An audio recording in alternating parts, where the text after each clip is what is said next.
a lot of time and energy to read about, and some of them, and I'll point out Vancouver as an example because I was judging that year. Like, this is so cool, but then we were also like, wow, this is so fun to read, and it looks so great. And so not only was it interesting what they were doing, but it was really easy to understand why it was interesting, compelling, and what it accomplished.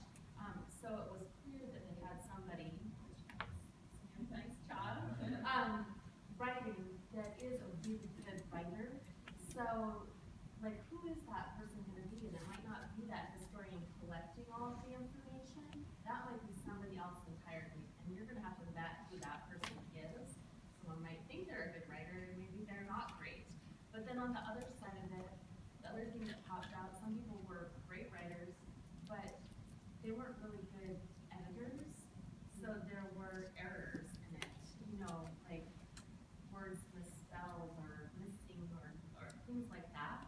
So you also want to have not only your historian and your VPs and everybody feeding in and your really awesome writer, but then you can send it out to the people. I'm a really good proofreader. I'm not a great writer, but I already caught a typo in a couple of different things that were being shown, not actually here today, but in some other sessions. I'm like, oh, you're missing a zero. Oh, you're, you know, and it's like that kind of thing pops out, especially if you have a judge that is a proofreader and totally distracts me. But also it just doesn't look good.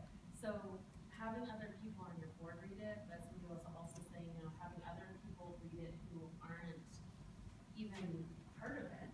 So like, who can understand this? And I love that idea that you had of having somebody try to judge it, because I know being on a board and thinking about submitting, as we tried, it was so overwhelming we couldn't really figure it out. But having the score sheet would have really helped. On one side scored it,